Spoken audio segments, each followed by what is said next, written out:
In 2023, a team of Italian master stone carvers stood before Petra's Treasury, and they did something they had never done before in their careers. They admitted defeat. These were not amateurs. These were craftsmen whose families have carved marble for 5 generations. They restored Renaissance sculptures, worked on cathedral renovations across Europe, handled commissions for governments and billionaires. They know stone the way surgeons know tissue. Standing in that narrow canyon in Jordan, staring up at the rose-red facade carved 2,000 years ago, they said something that should make us all pause. We could not do this. Not with our tools, not with our training, not even with our modern equipment. Let me tell you why that statement changes everything we thought we knew about ancient engineering. Because Petra's Treasury is not just impressive architecture, it is 39 meters tall, an impossibility carved from solid rock using a method that modern engineers still cannot explain. In the last 5 years, new discoveries have revealed 7 secrets about how it was made. These secrets do not just challenge what we know about the Nabataeans, they challenge what we know about the entire ancient world. Picture this. You're not building something, you're unbuilding it. You're starting at the top of a cliff face and carving downward, removing thousands of tons of sandstone, creating columns and capitals and doorways and sculptures, all by taking away everything that is not your final vision. That is what the Treasury represents. 8,500 cubic meters of removed rock. That is enough stone to fill 3 Olympic swimming pools. And every bit of it was carved away to reveal the structure we see today. Now, here is the paradox that has stumped every engineer who has studied the site. When you carve from the top down, you cannot see what you are creating. You cannot step back. You cannot view the whole composition. You are working on scaffolding, one section at a time, removing rock that can never be put back if you make a mistake. Modern architects solved this problem with computer modeling, 3-dimensional renderings, and laser measurements. The Nabataeans supposedly did it with rope and perhaps bronze tools around 100 BCE. But in 2016, Dr. Judith McKenzie from Oxford used photogrammetry, a technique that creates precise 3-dimensional models from photographs to map every centimeter of the Treasury. What she found shocked the archaeological community. The facade exhibits bilateral symmetry accurate to within 2 centimeters across its entire width of 25 meters. The height-to-width ratio is exactly 3:2. The relationship between the lower story and upper story shows a precise golden ratio of 1.618, the mathematical proportion found in the Parthenon, in Renaissance art, in nature itself. McKenzie explained that it is backwards engineering. To achieve these proportions while subtracting material, working from top to bottom, you need to know exactly where every chisel strike goes from the very beginning. One miscalculation, and by the time you reach the ground, your symmetry is destroyed. There is no room for error, and no way to add material back. Yet they nailed it. Think about that for a moment. They carved downward for what must have been decades, never seeing the full picture, and somehow maintained the mathematical precision that we struggle to achieve with computers. How? In 2014, Dr. Suleiman Farajat from Jordan's Department of Antiquities spent 3 months doing something tedious but revealing. He photographed and cataloged tool marks across the Treasury surface, thousands of chisel strikes, thousands of individual marks left by ancient workers, and what he found does not make sense. The tool marks show a consistency that borders on mechanical. The depth of each cut is uniform. The angle of attack is identical. The spacing between strikes is precise to millimeters. It is as if the same person with the same strength, using the same tool, made every single mark. But we know that is impossible. This structure took years, probably decades, to carve.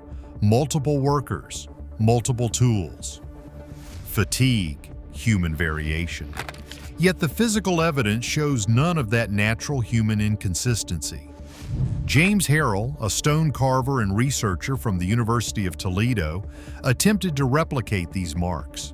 He used bronze chisels, the type the Nabataeans would have had, on Jordanian sandstone identical to Petra's cliffs. His bronze tools could indeed work the stone.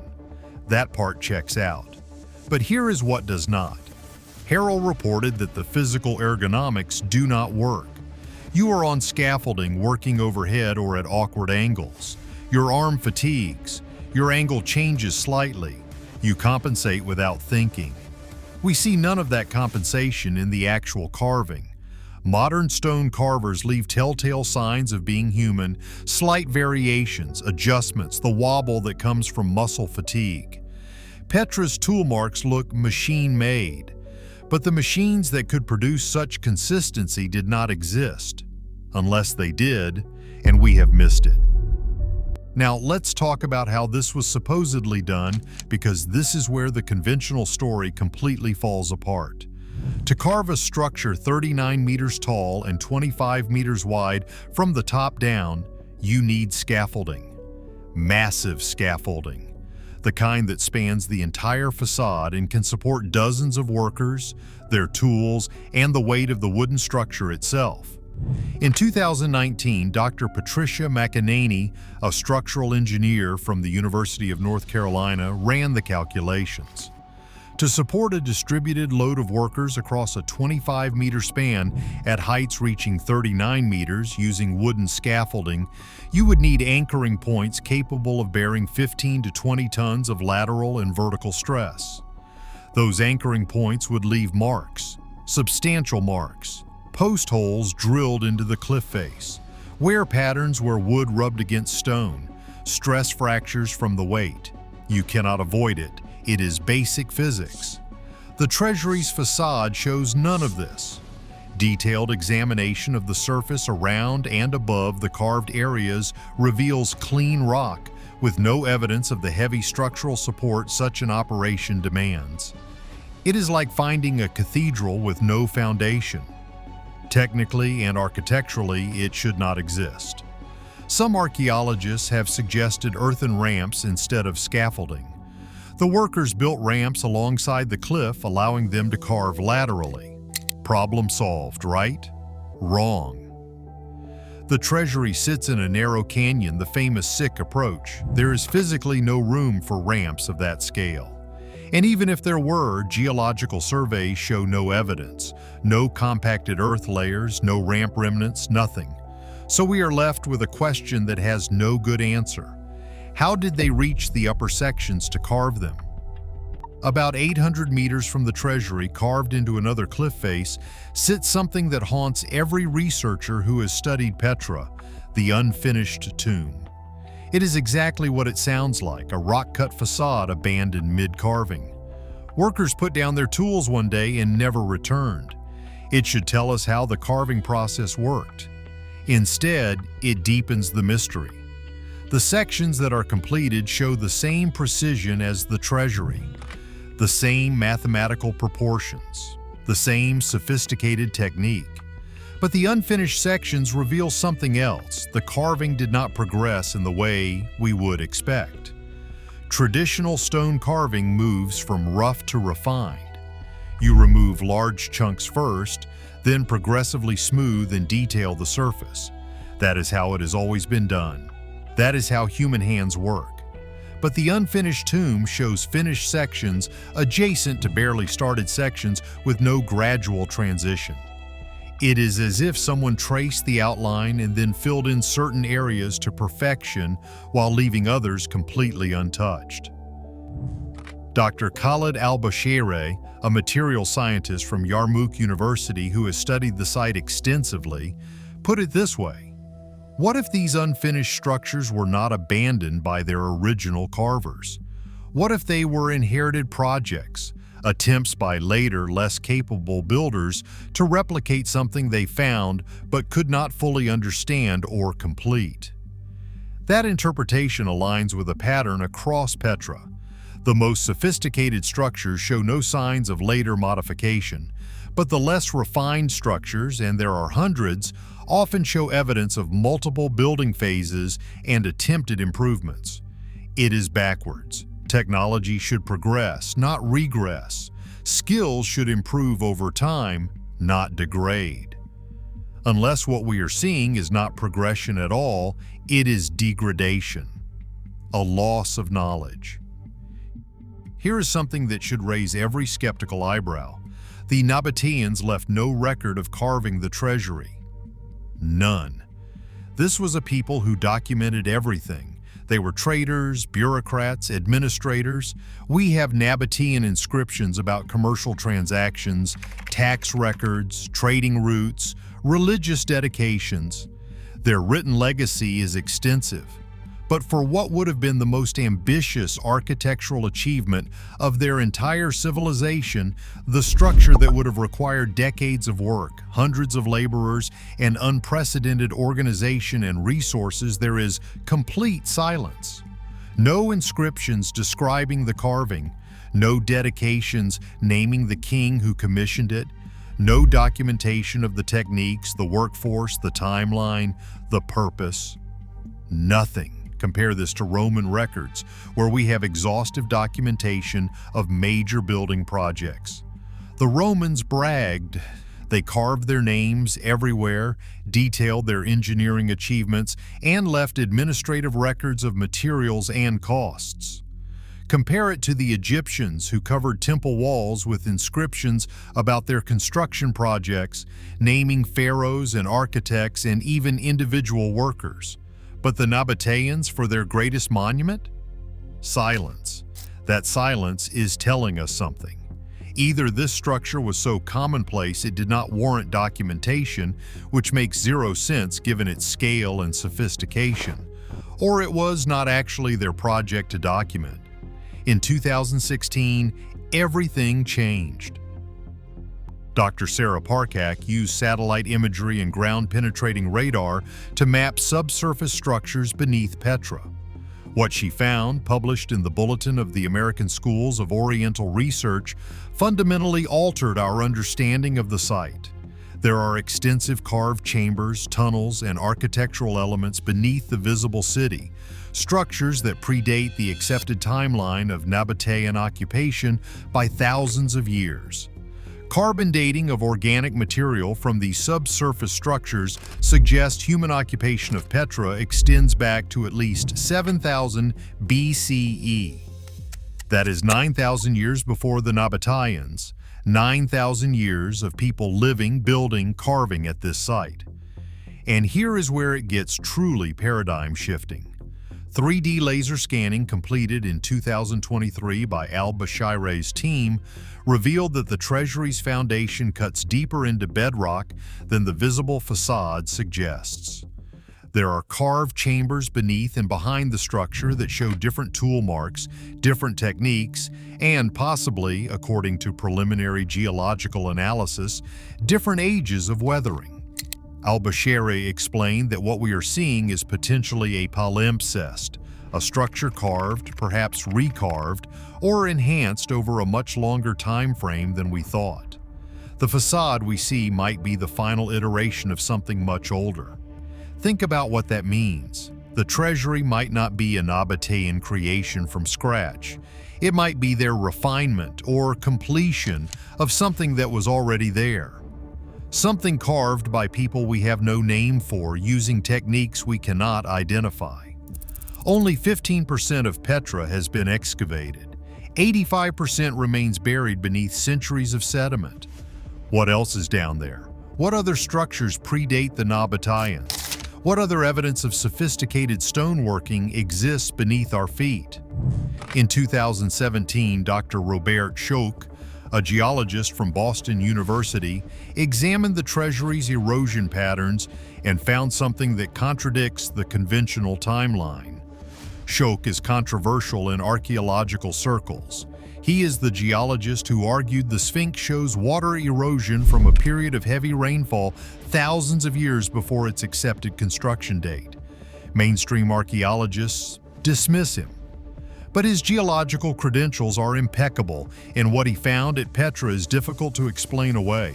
Certain sections of the Treasury show erosion patterns consistent with prolonged exposure to significant rainfall, not the occasional desert storm, sustained heavy precipitation over long periods. But Petra has been arid for thousands of years. The climate data is clear. This region has not experienced the kind of rainfall that would create these erosion patterns in the time frame we are discussing. Schoch's interpretation is that either the Treasury is far older than believed, dating to a period when this region experienced substantially more rainfall. We are talking the African humid period that ended around 5,000 years ago, or there are microclimate factors we do not fully understand. He adds that the conventional dating based on architectural style does not account for what the rocks themselves are telling us. Mainstream archaeologists argue that local variations in rock composition explain the differential weathering, that softer layers erode faster regardless of climate. Fair point, but Schoch's analysis accounted for composition variations and the patterns still do not match the timeline. What if the rocks are right and the dating is wrong? And here is one more piece that does not fit. In 2021, metallurgical analysis of metal fragments recovered from excavations around the carved monuments revealed something unexpected. Some fragments showed evidence of steel composition, not just iron. The carbon content suggests heat treatment and forging techniques not attributed to the Nabataeans or their contemporaries. Thermoluminescence dating of the surrounding soil places these fragments in the same period as the Treasury's supposed construction. If steel tools existed at Petra, harder and more durable than bronze, they would explain some of the precision we see. Steel chisels hold an edge longer, cut more uniformly, and can work harder stone with less visible fatigue. But conventional archaeological wisdom says steel technology was not prevalent in this region until much later. So either the dating is wrong, the attribution is wrong, or the Nabataeans had access to metallurgical sophistication we have not credited them with. Dr. Thilo Raren from University College London, who analyzed the fragments, cautions, "We have pieces, not complete tools. We do not have definitive context. But yes, the evidence suggests metallurgical capabilities more advanced than we have acknowledged." So where does this leave us? Some researchers are now arguing for what they call the lost technique hypothesis, that whoever carved the Treasury possessed stone working technology or methodology that was subsequently lost. It is not as far-fetched as it sounds. We know Roman concrete techniques were lost for over 1,000 years after Rome fell. Damascus steel production methods were lost. Greek fire was lost. Stradivarius violin-making secrets are still debated. Knowledge disappears. Specialized skills die with master craftsmen. Techniques get interrupted by war, plague, or cultural collapse. Why could not the same thing have happened at Petra? This theory gains credibility from evidence of declining capability. Later structures at Petra, dated to the Roman period and beyond, show markedly inferior craftsmanship. It is not progression, it is regression, as if the knowledge degraded over time rather than improved. But the lost technique hypothesis does not fully explain why this technique was applied to some structures and not others. The Treasury shows extraordinary precision, while other Nabataean facades in Petra are rough, asymmetrical, and crude by comparison. If they had the technique, why not use it everywhere? Unless they did not have the technique.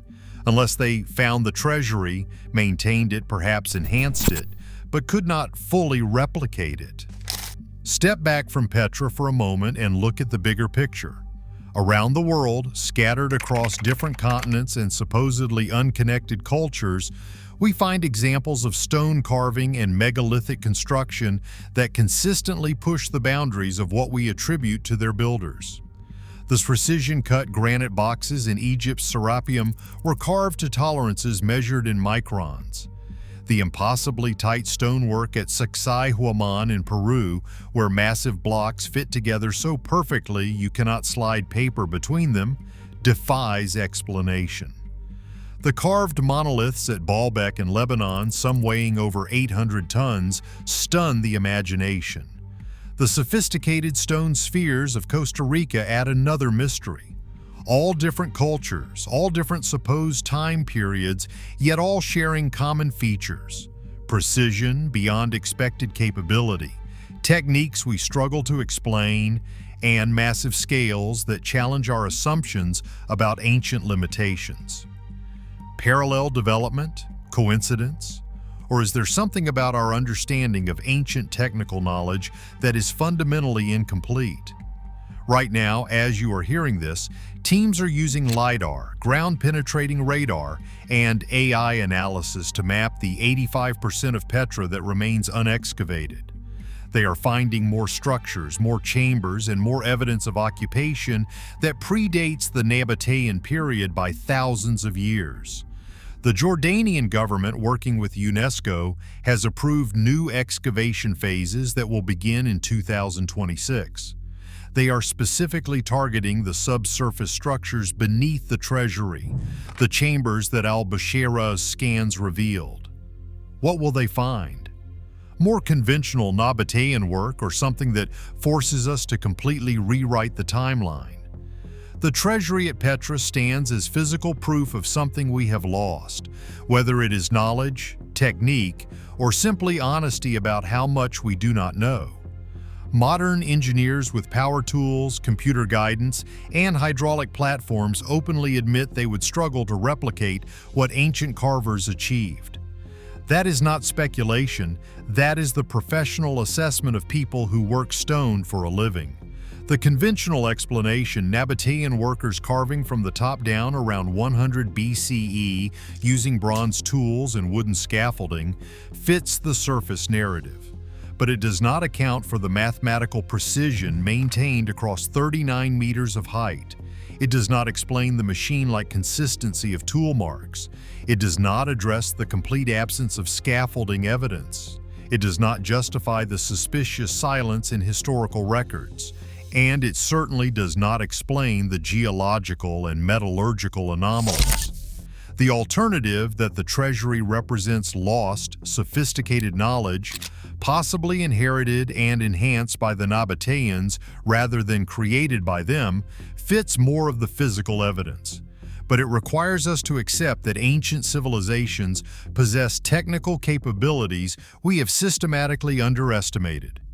What we know for certain is this: 8,500 cubic meters of rock were removed with impossible precision to create mathematical harmony through subtraction. And the people who did it never bothered to tell us how.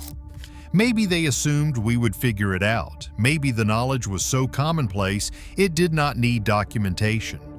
Or maybe, and this is what keeps researchers up at night, maybe they could not document it because they did not fully understand it themselves.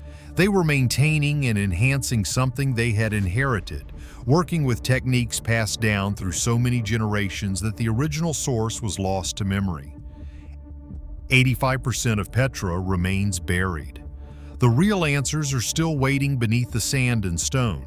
Subscribe to see what they find next. Because if the Treasury is this impossible to explain, imagine what else is down there.